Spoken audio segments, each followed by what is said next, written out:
Ndongoi ya kyama kya Wiper Kalonzo Musyoka hemwamba na ula wa munini wa President Rigathi Gachagua nimaumania vanene kiko kya kunyamaaw'a kwa muandiki wa ithau ya Echoes of WSar ya sukulu wa sekondali wa eitu wa Butere Cleophas Malala.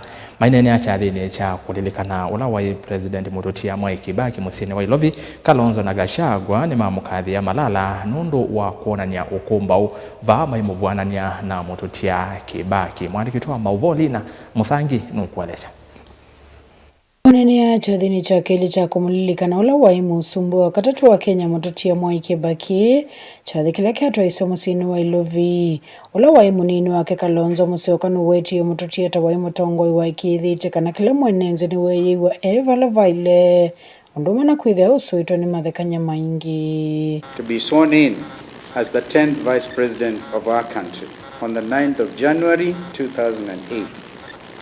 President Kibaki made everyone feel at home. He would get our nation laughing. Don't you all remember? Even when I was faced with difficult moments, he would actually say to enjoy.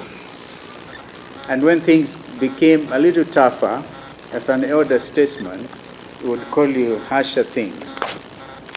And one time he famously said that because of the mlolongo system of voting that time, and he had been rigged out of his entire constituency, he actually said that even rigging required some intelligence. Nukweta ta waimu Ndongoi wethukia cia na walenzeni wa Ndongoi wake uchumi wa imwailu ndumwe na maendeleo mamalelo na miako kwa vamwe was his disdain for self-acclamation. I remember that we tried to have the Thika superhighway named after him. Ambassador Muthara and I had conspired to go and convince him. And he looked at me and said, Vice President, uko hii barabara inaenda hakuna jina. That was the end of that attempt to have Thika superhighway named after President Kibaki. That was him.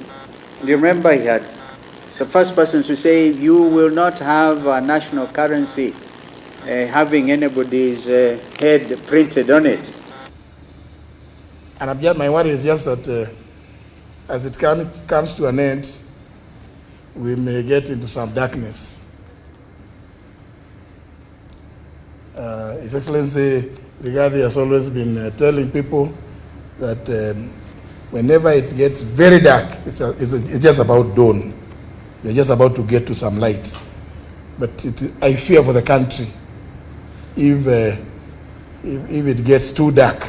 Ndongoi uwa kyama kya Wiper ni umanie kwa vanene kiko kya Amanyiw'A sukulu wa Butere kubata kuthauka ithau yonzini wa mathau ma drama festivals kiwango cha nationals alama ndeko ya Nakuru weta kiita kiko kya kyama na ki tauvitukana na katiba kanzi ya Kenya akwathana kuendea kuungamana haki cia mwenenzi. It is an act of criminality against basic values of common decency.